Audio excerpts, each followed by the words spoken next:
what's our icebreaker? We've got 10 seconds. What happened? Hello, everyone. Hello. How's everyone doing? Hope you guys are having a good day. Yeah. Yep. The weekend's Our almost over, so I hope you guys are looking forward to school starting back up, I guess. That's a weird thing to look forward to, Sophie. I'm not very excited. Oh, I mean, if you don't look forward to it, your only other choice is to dread it, and I don't particularly want to dread tomorrow, so Yeah, let's look forward that's to it instead. that's a very good mindset. Well, our icebreaker Yeah. for today is what's everyone's go-to breakfast? And for me, even though it's kind of bad, sometimes I'll have ice cream for breakfast just because I like ice cream, even though it's not very healthy. But yeah, for you guys, like when you wake up, what is the first thing you guys usually eat in the morning? I mean, I feel like ice cream is a totally valid choice. Like, all the pop culture says that if something bad happens, or if something good happens, or if anything at all happens, you should eat ice cream. So therefore, ice cream is clearly wonderful for you. Let's go get ice cream now. Yeah, you see that is impeccable logic. Ice cream, 100% always awesome for you.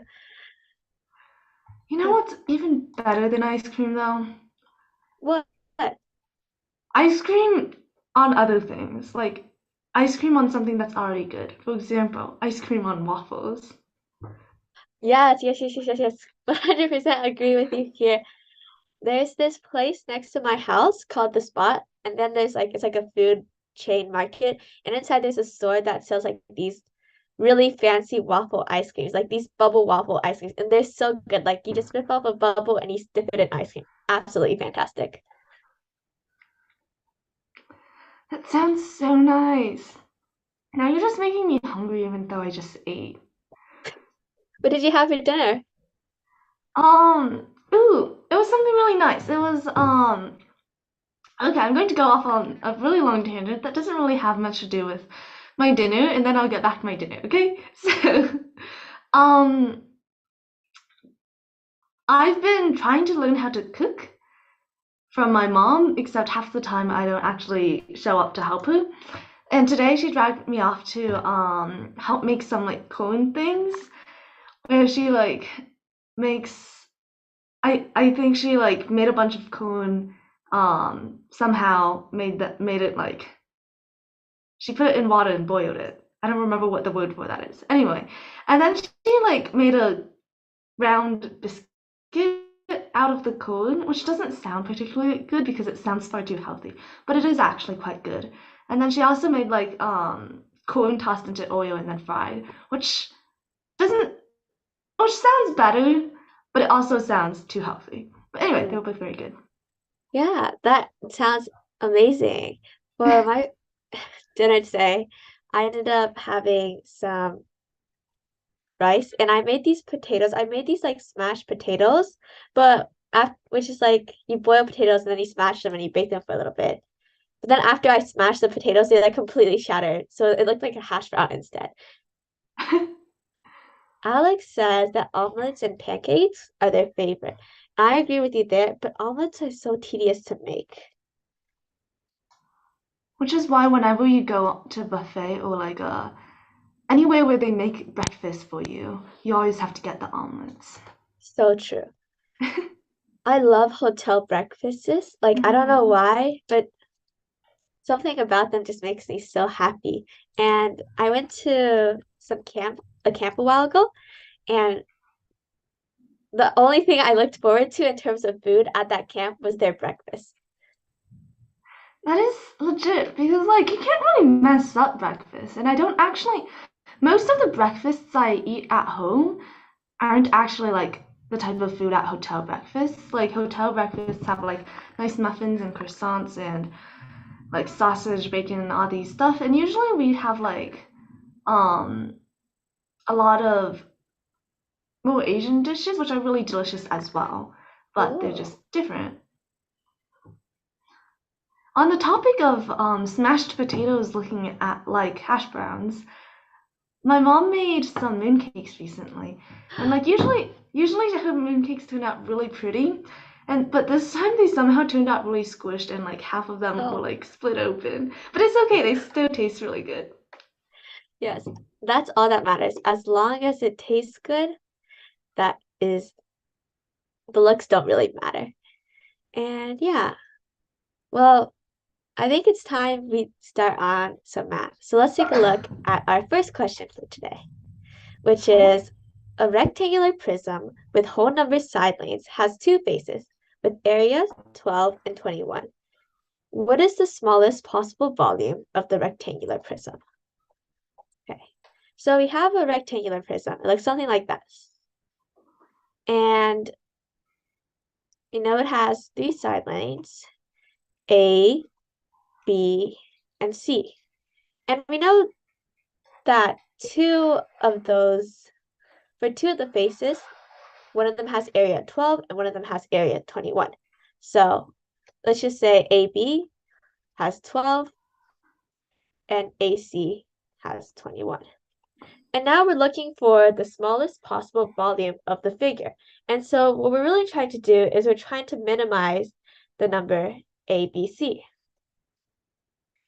And interestingly enough, if we were to multiply this AB times AC, we would notice that A squared BC times B times C is a constant. So some random number 12 times 21. And so ABC is really just 12 times 21 divided by A. So in other words, to minimize ABC, all we really have to do is try to make this value A as big as possible. And under normal conditions, we could just set like A as a billion or like a trillion. But unfortunately for us, we do have one constraint that the sides have to be whole numbers. And so, for example, A can only be 3 or 1 because B and C also have to be whole numbers. So A times B equals 12 means that B has to be 12 over A, and C also has to be 21 over A. So A has to divide both 12 by 21, and so the lowest common multiple of 12 and 21 is 3, and so A is equal to 3. And just finishing up the problem here, the volume of the shape is ABC, which is equal to 21 times 12 divided by 3, which is equal to 7 times 12, and so our smallest possible value is 84. Just making sure that's correct. Yep, 84. Sophie, do you have Awesome. Yeah, honestly, with that problem, I would probably just like try to cheat and just guess what the answer is because like I just noticed straight away that 12 is 3 times 4 and 21 is 3 times 7. So I just tried to guess maybe the side lengths are 3, 4, and 7 and I would get lucky and it would be right, but I would not have proved it to be right. So Yeah, yeah, Michelle's method is good for proving it, but if you don't have a lot of time, just try to guess it as well. Works. Okay. The next problem is this thing about a function with this absolute value thing. It says that this function has a line of symmetry at x equals negative 25 and one point on the line y equals negative 75, and it passes through the point 50, 150. So these seem kind of like bizarre restrictions. Let's see if we can get anything out of them. All right. So it says that it has a line of symmetry at x equals negative 25. X equals negative 25 is going to be somewhere out here. This is going to be x equals negative 25. And then we also know that it has one point on the line y equals negative 75. So since I'm totally great at drawing two-scale diagrams, um, this line is going to be y equals negative 75. Notice that this distance is roughly not, looks like it's roughly equal to this distance. Ignore that, they're not supposed to be equal.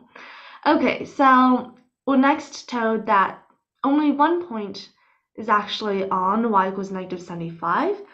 So what that means is that like this function f of x is a absolute function. I mean, some sort of absolute value function thing, right? So absolute value function things are going to look like these sort of V shapes. They're either V's that go right up or down, but they're like V's either way. So that tells us that this this shape is going to look something like this, because that way there's only going to be one point. If the point of the V is on this y equals negative 75 line, then only one point is going to be on this line, because otherwise you would cross at 2 points, right? You'd either cross at 2 points or it would be too low and cross at no points. And we also know that the V has to be centered on this line of symmetry that they're talking about. We also know that it has to pass through the point 50, 150. So there's some point out here that's 50, 150. All right, so with this information, we can sort of situate ourselves and figure out where exactly we are.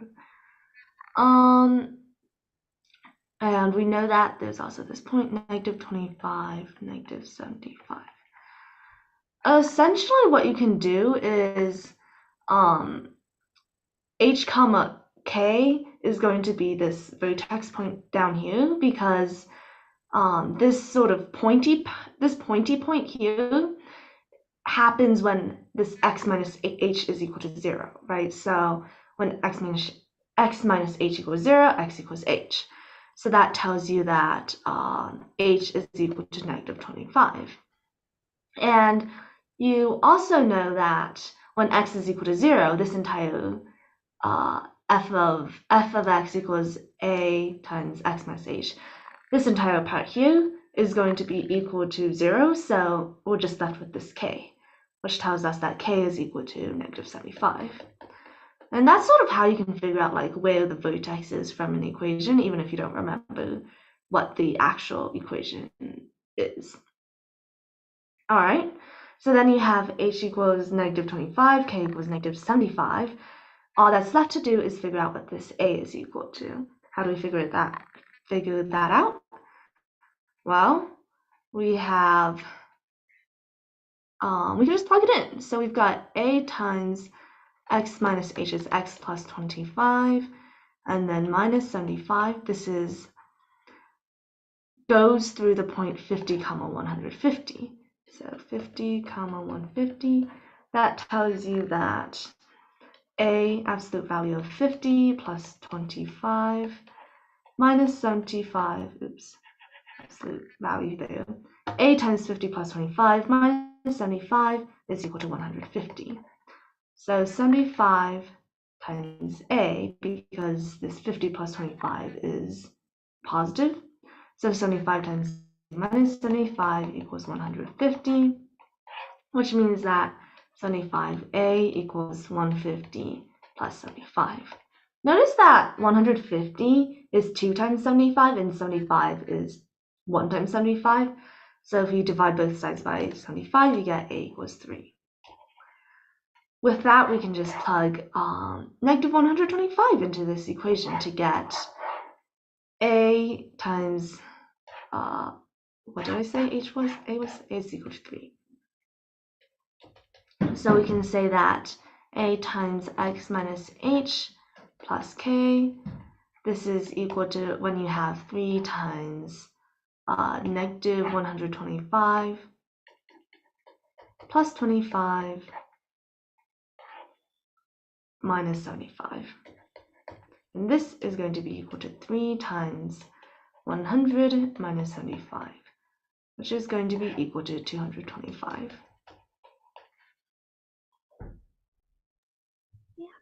Yeah, exactly.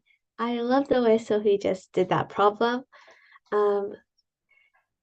But I think another way we could approach this problem is, instead of finding A, H, and K, we could notice that an absolute value graph is just essentially two lines.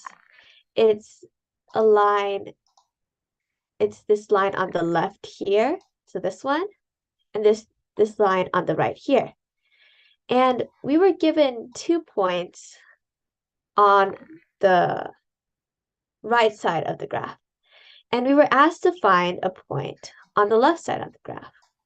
So we could do what Sophie did, which is find A, H, and K, and it works out wonderfully, and we do get our right answer.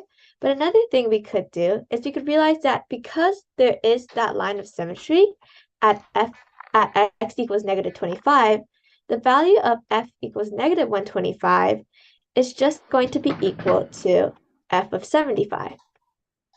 And we know that f of 75 is going to be on the right line of the absolute value graph. So this one here.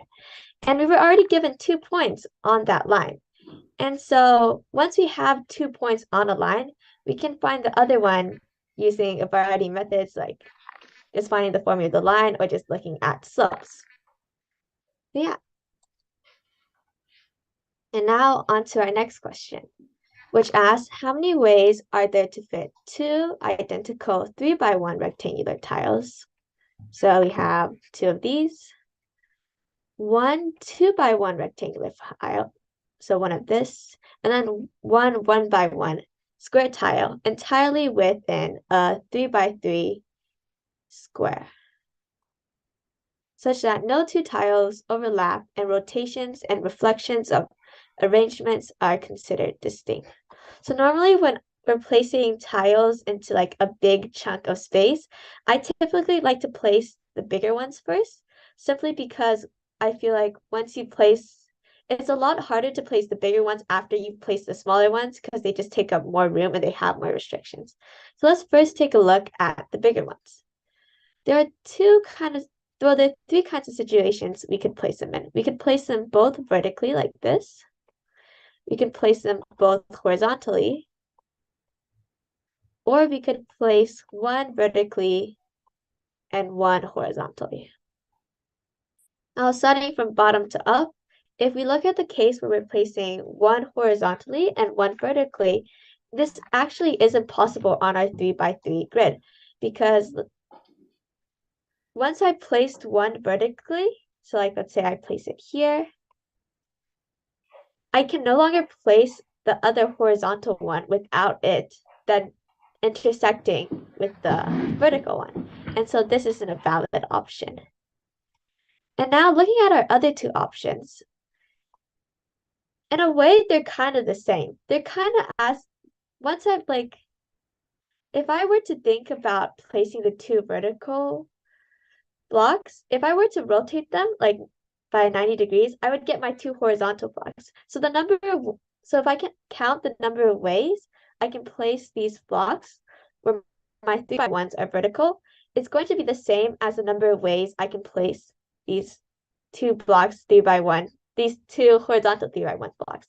So we can just focus on this one case here. This case, I'm choosing vertical blocks. There's not a big deal. There's not a big difference whether or not you choose horizontal or vertical.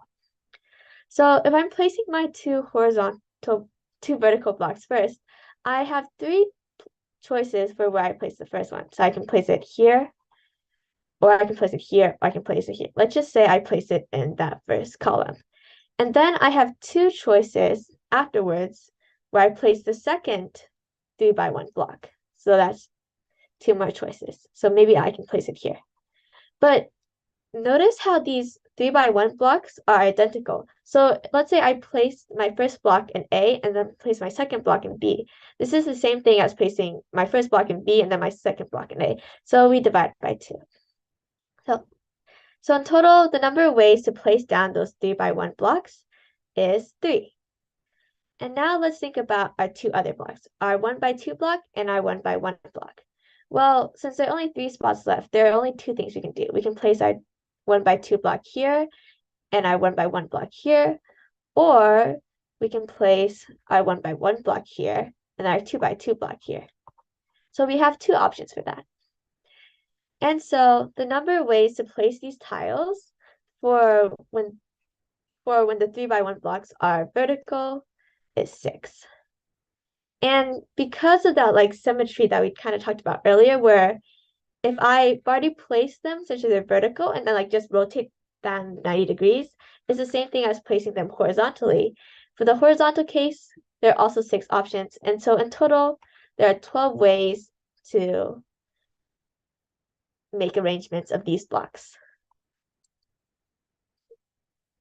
Yeah. That's a really nice solution, and I like how it's sort of very neat and organized you were with doing all of the casework.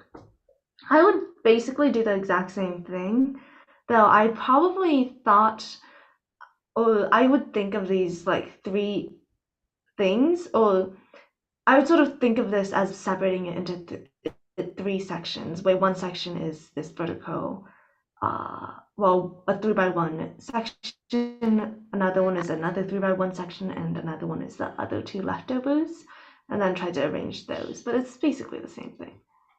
All right. For the next problem, we'll ask, what is the probability that a randomly chosen positive divisor of 10 to 06 is less than 1?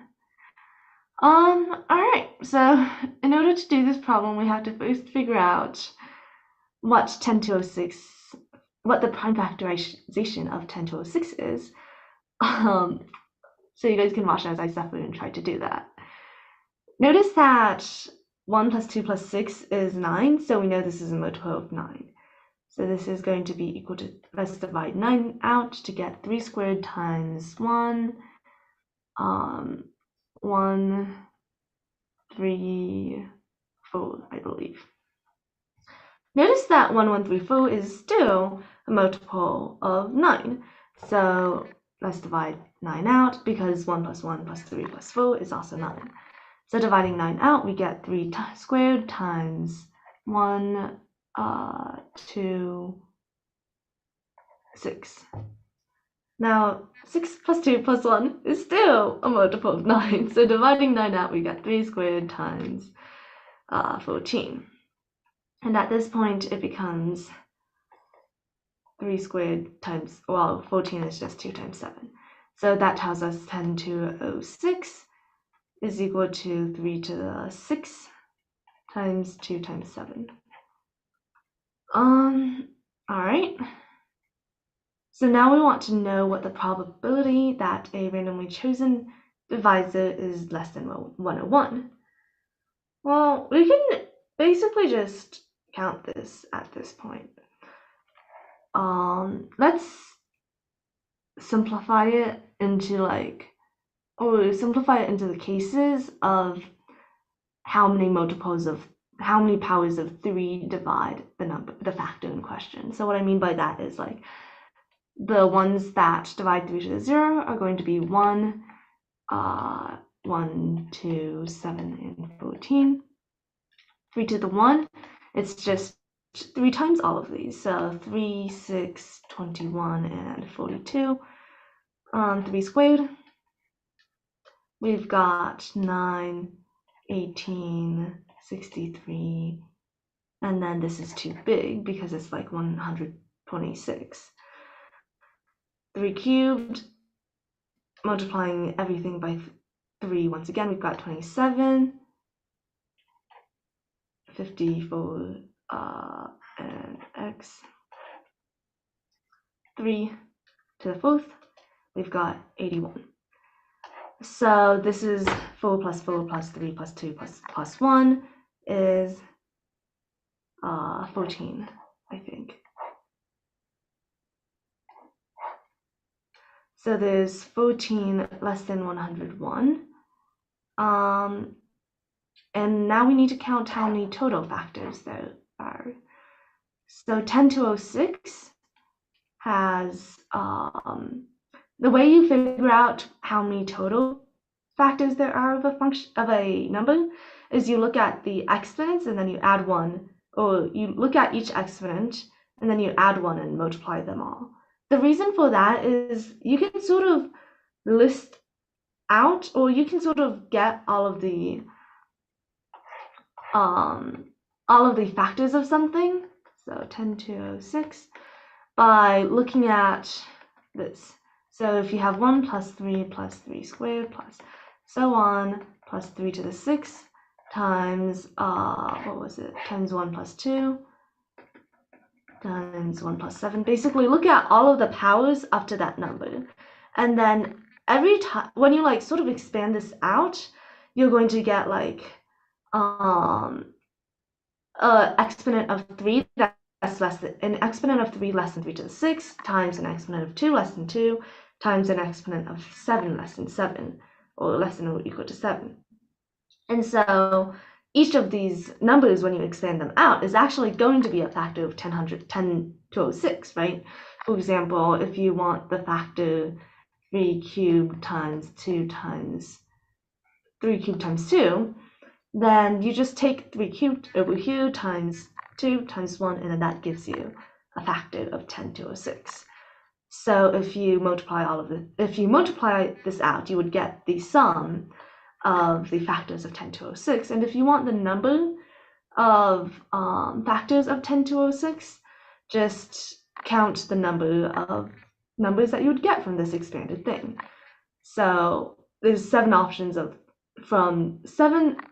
pick from 1 through 3 to the 6 times 2 times 2, which gives you 2 times 14. Let's write it as that. And from here, we knew that there were 14 numbers less than 101, which tells us that our answer is should be 14 over 2 times 14, which is equal to 1/2. And looking at this answer, you might get the hunch that there's actually a much nicer way of doing this. And in fact, there is. The much nicer way you can do this is notice that 101 is approximately the square root of 10 to 06. By which I mean 101 squared is, let me look up what 100, you know what, let's do it by hand. So 101 is equal to 100 plus 1, so the square is just going to be 100 squared plus the difference of squares between 101 squared and 100, which is going to be 101 plus 100 times 101 minus 100, which is just 100 squared plus 201, which means that this is just equal to 10201. Which, notice this is very close to 10 to 06. So 101 is close to the square root of this thing. And we know that half of the factors of a number are less than a number, and half of them are bigger. So that's why this answer is 1/2.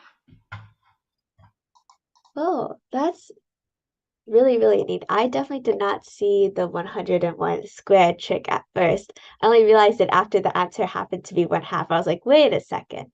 So yeah, that's really, really neat. On to our next question, which is, what is the remainder of 10 to the 2023 divided by 9,801? And this is like, just looking at it, a very, very difficult question. So let's take this one step at a time. Okay. So I think the first observation we need to make is that 9,801 happens to be 99 squared. And we might be able to see this just by realizing, hey, 100 minus 1 is using the same trick Sophie just did, is 10,000 minus 200 plus 1. And from there, finding something mod 99 is a lot easier than finding something mod 9,801. And this is because we're trying to find the remainder of 10 to the 2023. And 10 is a very special number in comparison to 99 squared because 99 squared happens to be 9 times 11 squared. And 9 and 11 happen to be -1 and 1 mod 10. And so let's first try to figure out what 10 to the 2023 mod 99 is. And just by the way, mod is just like the same thing as the remainder when we divide 10 to the 2023 by 99. So 10, so with mod 99, if we see what happens when we multiply it by numbers, so just like take 101 times 99, we can actually get numbers like 9999.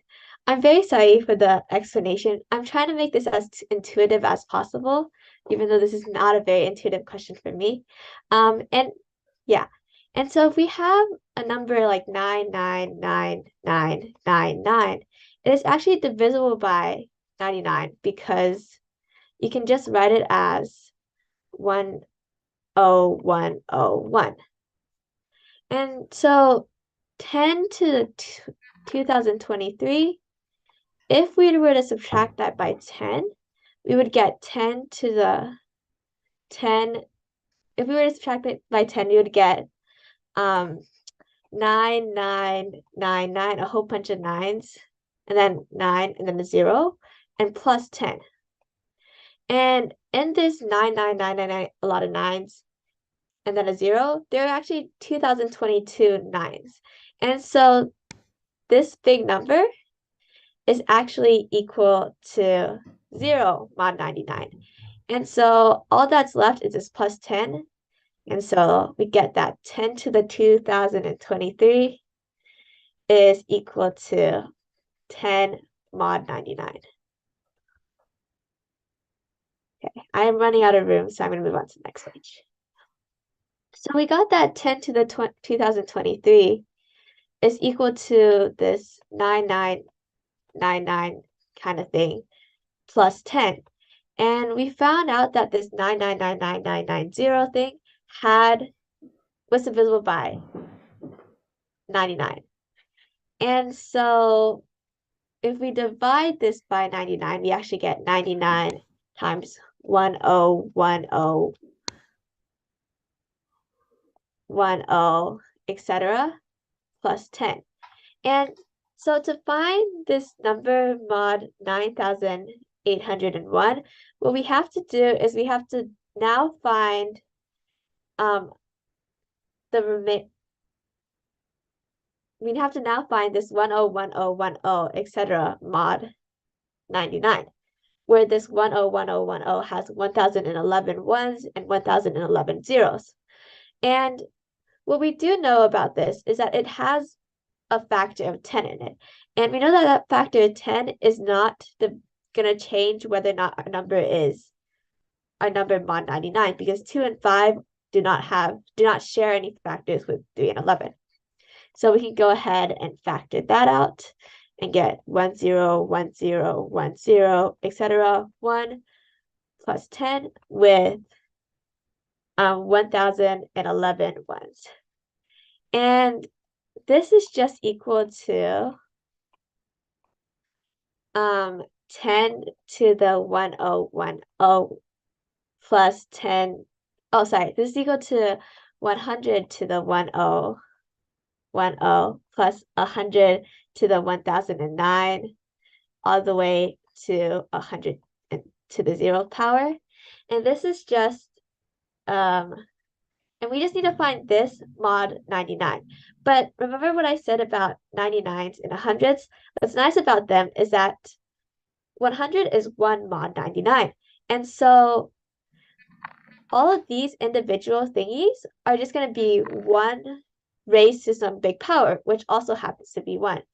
And so this number, I don't know why I drew 3 lines for my equal sign, it's just going to be 990 times, well, in mod 99, 1011. And so therefore, since this number mod 9801 is equal to this 1011 times 10 mod 99. Hold on, I'm confusing myself. Sophie, do you know what's going on here? Um, hold on. So we've got 10 to the 23 is 990 times 10, 11, plus the 10 from before, oops, plus the 10 from before. This should be what we're trying to find, mod 99 squared, right? Yeah. So then, let's see if there's some way to rewrite this thing in mod 99 squared, because as it is, it's like really big and nasty, right? So 990 times 1011, what's not 1011 divided by 99? Hold on. 1011 divided by 99 is going to be equal to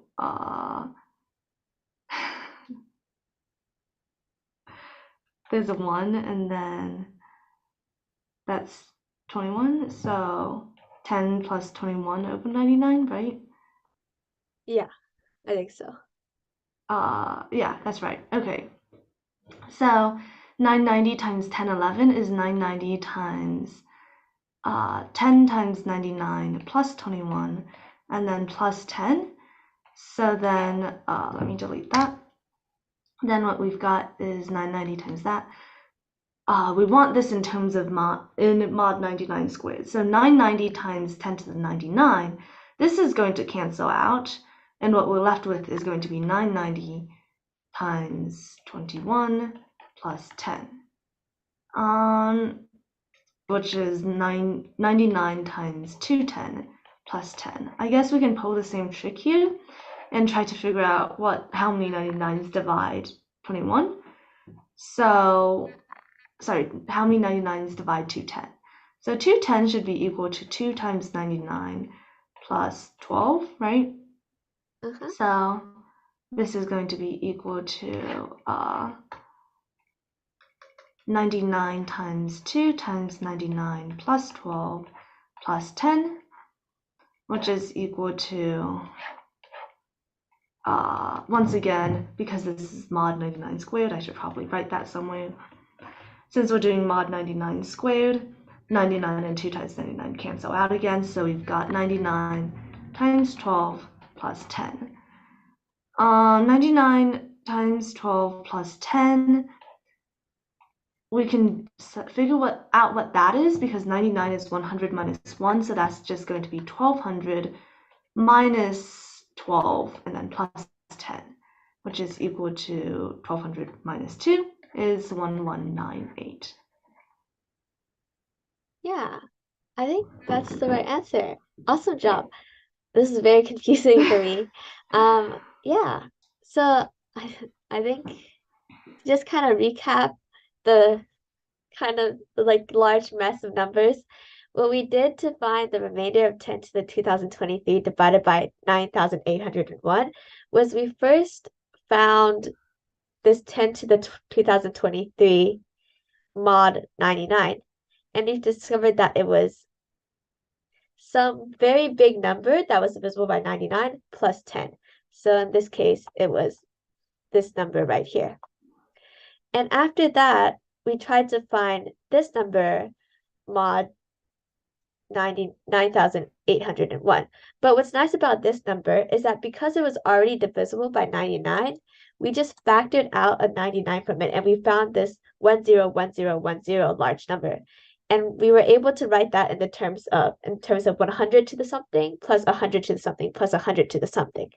And because 100 happens to be 1 mod 99, we were able to figure out that part, mod 99. And so we were left with this kind of A, B plus C mod 99 situation. And then from there, Sophie showed me a really cool trick. She was like, hey, these numbers are really, really big, but we're looking for mod 99. So in other words, if we can just like find like this A Sophie, do you want to talk and maybe talk through this one? Because you had the numbers up and this variable thing is a little bit confusing. Yeah, totally. So since we've got 990 times, since Michelle brought us to this 990 times 1011 plus 10 mod 99 squared point, what we're left to do is we want to figure out what this is mod 99 squared, which is obviously a lot better than this original 10 to the 2023. So 990 times 1011, like one of the best ways of figuring out something mod 99 squared is just get rid of a lot of copies of 99 of like this number 99 squared, right? So let's try to get rid of a bunch of 99 squareds. 1011 is equal to this 10 times 99 plus 21, and then that times 990 plus 10. So if you sort of multiply this out, this becomes 99 squared times 100 plus 99 times 210. And since this is a 99 squared, we can subtract. It becomes 0 mod 10. So we're left with just this 990 times 21 plus 10. And you can sort of do the same thing down here with this 99 times 210. And eventually, you'll get 99 times 12 plus 10, which is 1,198. Yeah. Thank you, Sophie, for finishing that problem up for me. Very, very, very confusing and a little bit weird to have been seen on a sprint round, in my opinion. Yeah. It's like, I guess the main idea, to say it in a slightly different way from Michelle, is like, because we don't know how to find something mod 99 squared, like 9,801 is a really nasty number to do any modulus with. So we have to sort of figure out what's easier, and what's easier is figuring out what it is mod 99, and then we can try to use that. Yeah. Another way you could technically do it is split 99 squared into like 81 times 121, and then try to find 10 to the 2023 modulo each of those, and then like you can use Chinese remainder theorem, but that's even less nice than what we have here. That's really weird to imagine that it could be less nice. Yeah. All right, with our next problem, we've got a huge word problem. Diana and Victoria meet up on Monday, but they have very busy schedules. On Monday, Diana is only available from 11:30 to 12:30 and 3 to 6, while Victoria is only available from 10:45 to 11:45, 2:45 to 3:15, and 5:15 to 6:15. How many minutes can they meet up? So what we've got is, let's draw a timeline of Monday. Or let's just say M. So, all right. We're told that Diane is free from 11:30 to 12:30. So Diane is free from, let's call this 11:30 to 12:30. And then 3 to 6. So at some point over here, 3 to 6. Meanwhile, Victoria is available from 10:45 to 11:45, which is going to be a section back here, 10:45 to 11:45. And 2:45 to 3:15. So 2:45 to 3:15. And finally 5:15 to 6:15. 5:15 to 6:15. All right. So what we have to do is we basically have to figure out how long these shared sections is equal to. So how long this plus this plus this. This first white section is from 11:30 to 11:45, so that's only 15 minutes. Then over here, 3 to 3:15 is another 15 minutes. And finally, 5:15 to 6 is 45 minutes. So they're going to be available 15 plus 15 plus 45, which is going to be 75 minutes. Though honestly, if you're only free for 15 minutes, you're probably going to meet. You're probably going to meet for 15 minutes, and before you even get your stuff started and finish the small talk, you'll probably have to go again. So this isn't the best strategy. Yeah. And at least for me, during group projects, whenever we meet up, we spend like the first 30 minutes talking and just hanging out. And so this would definitely not be a solid plan. Yeah, that was a great solution. I love the colors. And let's move on to our next problem. Oh, okay. So we have 5 people. Ayana, Benji, Cheetos. I'm sorry, I'm butchering all the names here. Daisuke, Emmy, and Emmy. They're standing in a straight line where Ayuna and Benji are the greatest distance apart out of any 2 people at 12 meters apart. If Ayuna and Cheetos are 9 meters apart, Benji and Daisuke are 5 meters apart, and Cheetos and Emmy are 7 meters apart. How many meters apart are Daisuke and Emmy? Now, for sake of simplicity, I'm just gonna call them A, B, C, D, and E for the purpose of writing. Okay, let's start off with Ayuna and Benji, who are 12 meters apart. Now, next we're given that Ayuna and Cheetos are 9 meters apart. Now, there are 2 cases where this could happen. Case 1, where Cheetos is between Ayuna and Benji, and case 2, where Cheetos is not between Ayuna and Benji. So it would look a little bit like this.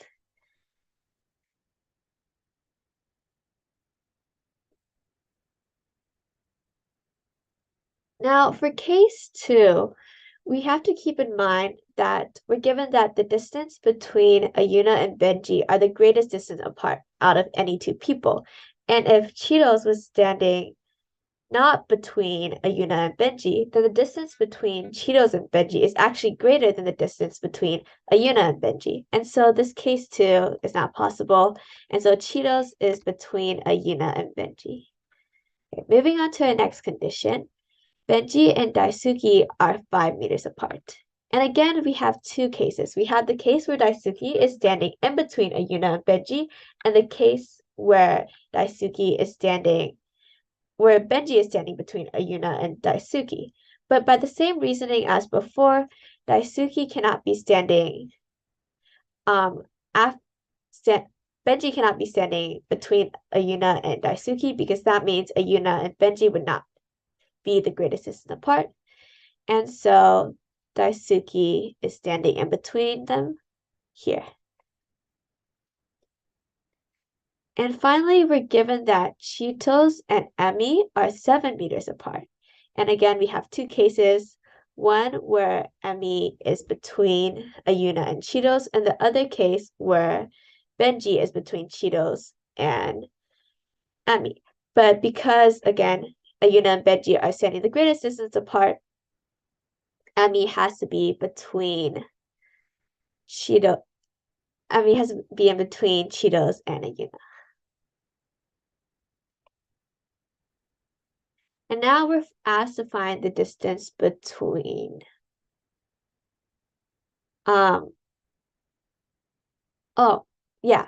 now we're asked to find the distance between Daisuke and Emmy. Now I'll be drawing this diagram to be a little bit nicer. We have Cheetos here, Benji here, Daisuke here, and Emmy here. We're given that this distance is 12. This distance is 9. So this distance is 3. And we're given that Benji and Daisuke are 5 meters apart, and so the distance between Daisuke and Cheetos is 2, and the distance between Cheetos and Benji is 3 still. And we know that the distance between Cheetos and Emmy is 7, and so this distance must be 5, and so the answer of the distance between Daisuke and Emmy should also be 5. And yeah, 5. And Sophie, with her brilliant colors, has drawn a very neat graph. Would you show it? Well, I wouldn't say it's exactly neat, but it is indeed colorful.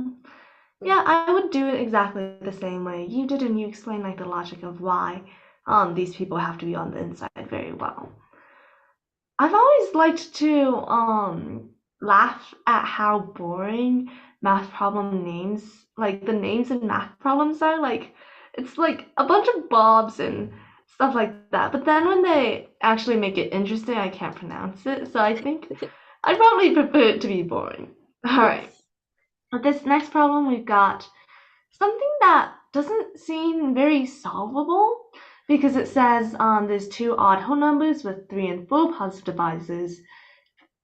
They sum to a whole number with 7 positive divisors. It wants to find the greatest possible value of the number with 4 positive divisors, and like this sort of looks like it seems to sort of stump you because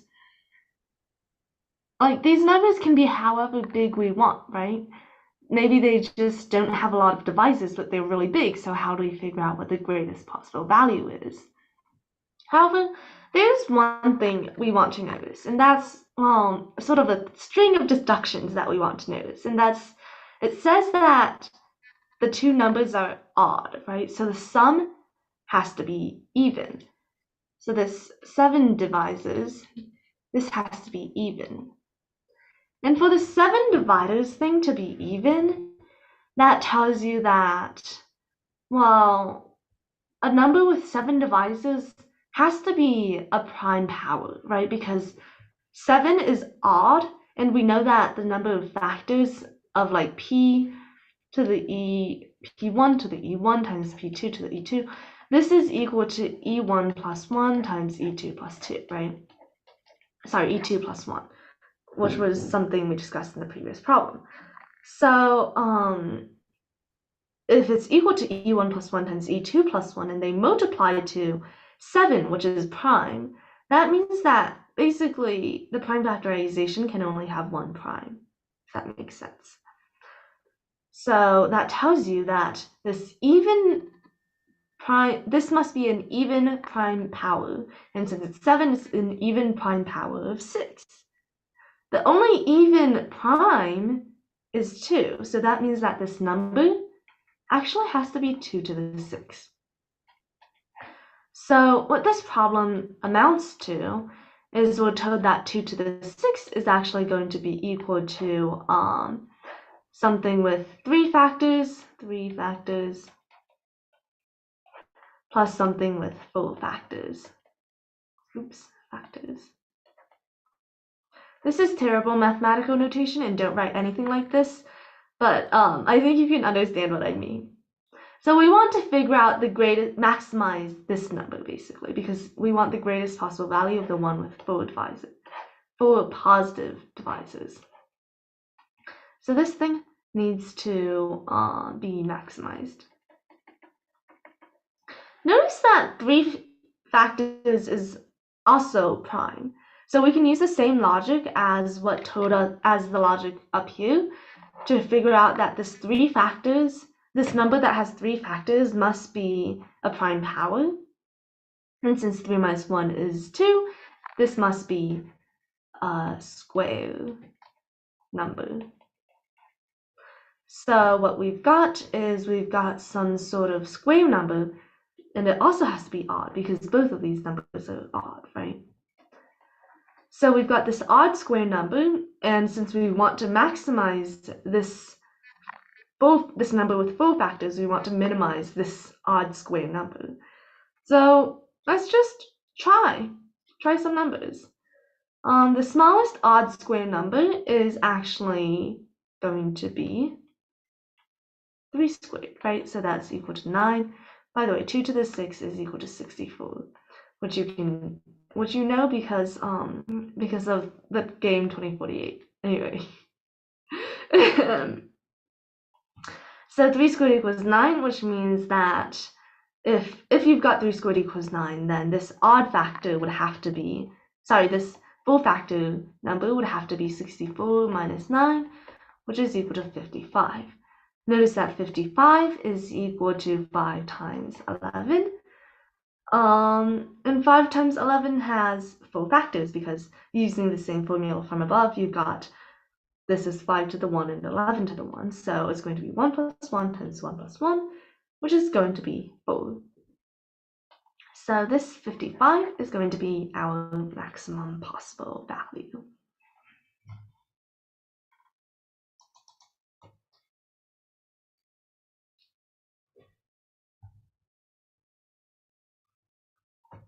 Yeah, that's exactly how I would have done it. I think this is a great approach.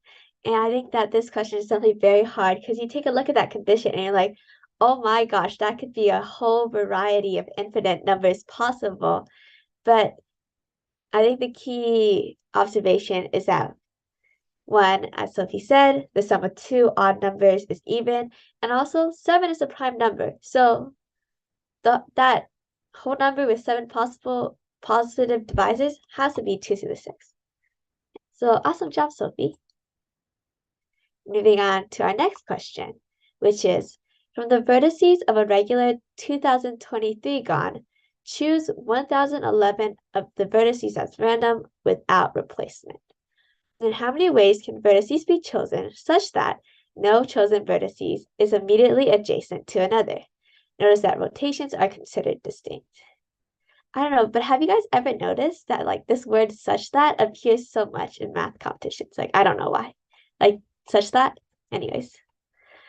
Now, there are a lot of conditions here. The 1011 vertices is a lot of vertices. 2023 is again a big number. So let's just focus on this 1011 vertices first. And let's focus on the condition that no two vertices can be chosen that are adjacent to each other and that they're 1011 vertices. So the most simplest shape you might think of is just something like this, where again, I have imagine 2022 dots, and then I were to just connect every other dot in my picture. This is kind of like the bare minimum thing that satisfies our condition, where we have this like 2020, we have 2022 dots, and we're connecting every other dot. And notice that 2022 is already almost 2023. So all we can really do is add one more dot to our picture of 2022 dots. And so, for example, like we could add this extra dot here, or maybe we could add the extra dot here. But the thing to notice is that in order to satisfy the condition of these 1011 dots to not be immediately adjacent to each other, we already need 2022 dots in this formation. And after we've placed our 2022 dots, we can only add one more. And there are 2023 spots in between those 2022 dots. There are only 2023 places to place that extra dot. And so our answer is 2023. And yeah, 2023. Such a good solution. I really like how you sort of thought of it as adding a number into the like thing you already had, because I think the way I was trying to do it was I would have sort of thought of it as like you've got to alternate things and then like somehow you should like rotate it, and thinking about it that way also works and it would get you the same answer, but it's a lot more complicated, I think, than what you did. Yeah, good job. Um, on a side note though, my my brother actually thought of another method to do the really hard one from before. This Ooh. one, which is so you've got 10 to the 23, right? And this is equal to 10 times, like before, we can write this as 10 times 10 to the 2022, which is equal to 10 times 100 to the 1011. And notice that 100 to the 1011, like we said before, is 10 times 99 plus 1 to the 1011. And we can, I Oh can my tell that gosh. Michelle, I can tell that Michelle just realized what I'm doing, because this is a binomial, so we can expand it out, and this is equal to 10 times 99 to the 1011 plus like 1011 times 1011 choose 1 times 99 to the 1010 plus so on and so forth until you get at the very end it's going to be 90 something times 9 squared. So 10, 11, choose 2 times 99 squared plus 10, 11 times 99 plus 1. So notice that all of these are multiples of 99 squared. And then you can just, like, in mod 99 squared, they're going to be 0. So just ignore all of these. And then you just have 10 times 10, 11 times 99 plus 1, which is exactly what we got in the other method, just a lot faster. That is something I have to say. I think it's always good to be suspicious on sprint problems because usually they're designed to be a little bit faster. But oh my gosh, that solution is wonderful. I love it. Yeah, I'm very frustrated at not having seen it before and like going through all that algebra, but very awesome solution. And this question, I think, also has a neat algebra trick to it. Yeah. So, The nice Sophie, would you? thing, Mhm. yeah. But at least you did the like divide by 99 method instead of actually doing the Chinese remainder theorem method. It could have been worse. Yes, it could have Anyway. been. What positive whole number value for x can satisfy this equation? Um, the nice thing, I guess, about this is, well, there's a few nice things. The first nice thing is it's asking for a positive whole number, so you could technically try to bash it out and plug in things to get the answer. But this is a countdown round number 3, so that's not how they want you to do it. Um, the issue is that this is a cubic, right, which makes this a bit harder to do than say a quadratic, which you can just factor, or like or use quadratic formula. But this problem, notice that this is x cubed minus 3x squared plus 3x minus 1. And so we can actually write this as x minus 1 cubed equals 64, because in the previous like quick big brain moment from the previous many problems ago, I mentioned the binomial theorem, and the binomial theorem basically says when you expand this out, it turns into something really nice. That's basically just x cubed plus the binomial coefficients times like every single times x squared times x plus 1. So the binomial coefficients are the choose things, and hopefully you guys have seen this before. Anyway, so since x minus 1 cubed equals 64, we've got hold on, my computer is loading. Since x minus 1 cubed equals 64, we know x minus 1 is equal to the cube root of 64, which is 4. So x equals 5 is going to be the answer they want you to give. Yeah, exactly. So I think the key thing here is to realize 1331 is a binomial sequence or like coefficient pattern. And if you guys do plan on doing more math competitions, I do think that this is one of the rare sequences of numbers that is important to at least memorize and be able to recognize. This thing called Pascal's triangle, which just give the binomial coefficients. So in this case, the third row, 1, 3, 3, 1. Yeah. So it's good to be able to recognize these patterns of numbers. It's just a very useful thing. And moving on to our next question, which is Jose is digging a cylindrical hole that has a radius of 3 feet. So far, the cylindrical hole has a depth of 1 foot. When digging, Jose can increase the volume of the hole at the rate of 3 pi cubic feet per minute. How many minutes will it take for Jose to get the cylindrical hole to a depth of 3 feet? I think what makes this problem difficult is that we're kind of switching between volume and lengths. So we have a radius, which is in a length.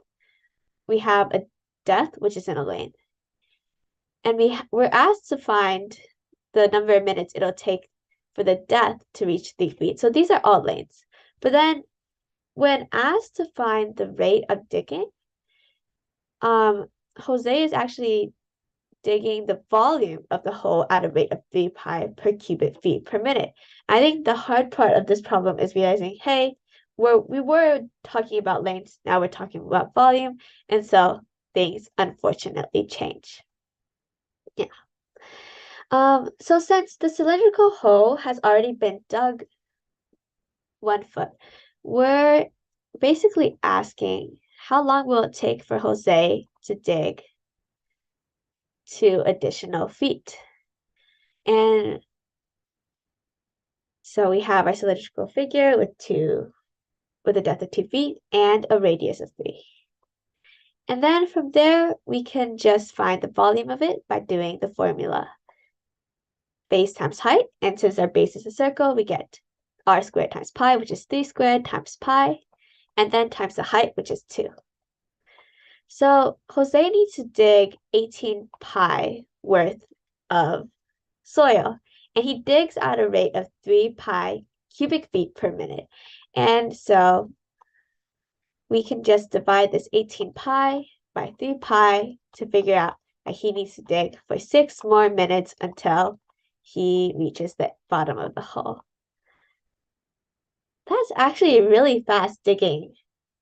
Like, this is really, really fast digging. Oh my gosh. Like, that's like a big chunk of, because like 2 feet is a lot, right? So he must be like a super mole or something. It's a lot. Yeah. Yeah. I was okay, not very related, but I've actually recently been researching how long it takes to dig a hole, completely Huh? unrelated to this, because I saw a hypothetical about how fast it would take to dig like a really deep hole. Anyway, and then um the conclusion was like you can dig a cubic meter in like 6 hours. So I think that was pretty fast. Okay.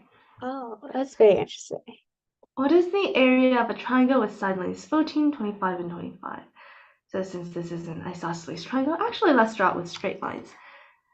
Since this is an isosceles triangle, let's draw the 14 on the bottom, and then 25, 25. I don't really want to figure out what the height to the side over here is, so let's figure out what the height to 14 is, because at least that's symmetrical. And since it's symmetrical, we know that this is 7, so we just need to figure out what that height is. We could use the Pythagorean theorem to figure it out, but actually the 7, 24, 25 right triangle is a very common right triangle in math. So our answer is going to be 24 times 14 over 7, which is 168, I believe. And the reasons like a right triangle with like base 7 can have side lengths 24 and 25 is there's like for every odd number there's a really nice right triangle where like let's say the odd number is x, where one leg is going to be x and then the other leg is going to be x squared over 2 rounded down, and the last leg is going to be x squared over 2 rounded up. This is, yeah, a very nice right triangle, and you should keep this in mind in the future. Yeah. exactly. I really, really love the whole odd triangles Pythagorean side length thing because I remember being in sixth grade and figuring that out and being so impressed with myself. But yeah, because every just to say it in a different way, because every odd number squared is going to be a square in it of itself, it's going to be an odd square. It's going to be odd, so an odd number squared is going to be odd. We can actually like divide, in this case it's 49, divide it into two parts where they're almost equal, but one number is greater than the other. So yeah, and therefore, because of like difference of squares, if the difference between the two numbers are is one, the difference, so like 25 squared, in this case 25 squared minus 24 squared, because the difference of 25 minus 24 is 1, it's just equal to 25 plus 24, which happens to be 49. But yeah, this is just side tangent. Moving on to our next question, which is, what value of x is f of x minus the absolute value of 3x minus 51 plus 12 cubed maximized? And so we're trying to maximize this f of x function. And they're kind of like, when I see this function, I think of two parts. I think of this absolute value part, and I think of this 12 cubed part. And we're trying to choose an x that makes each of those parts as large as possible. And if you look at this 12 cubed part, well, the value of x isn't really affecting it. So no matter what x I choose, this 12 cubed is still going to be 12 cubed. And so we can kind of just ignore this 12 cubed for now and just focus on maximizing this negative 3x minus 51 part. So we kind of worked with absolute values a little bit before where Sophie showed us like the general V-shaped.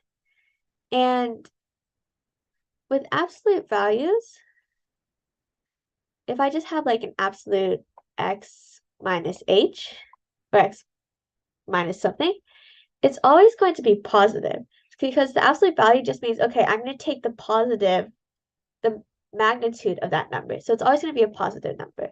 And since we're negativing that positive number, this number is always going to be non-positive.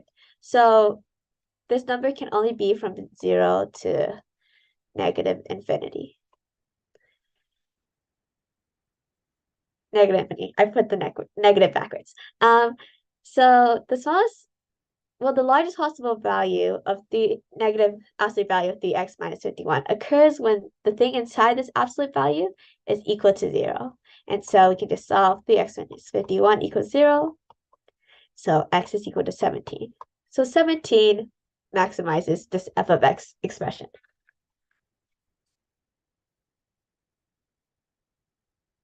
Yeah. Yeah, that's a good solution. Um, yeah, I don't really have much to add to it. Okay. Next problem. What is the remainder when 3 to the 10 is divided by 80?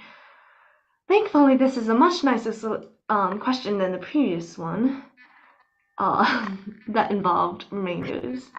So we've got 310. Basically, we want to find what 310 is equal to mod 80. So notice that 80 is equal to 81 minus 1, right? So 81 minus 1. So if we can write 3 to the 10 in terms of 81, we'll be golden. Since 81 is equal to 3 to the 4, we know that 310 is equal to is equal to 3 squared times 3 to the 4 squared, which is equal to 9 times 81 squared. And since 81 minus 1 is 80, 81 squared is just 9 times 1 squared, which is equal to 9. Yeah. Definitely very, very swift.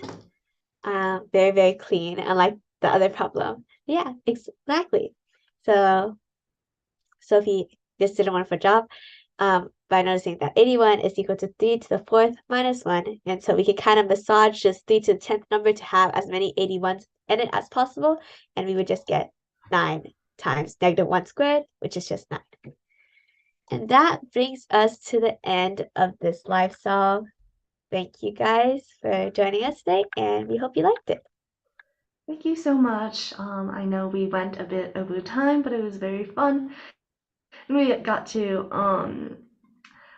try out two different methods to solve one problem, and we discussed a third one. So it was very many different things. Yeah. Uh-huh. Yeah, that problem made me a little bit traumatized by it tonight, thinking about all that algebra. But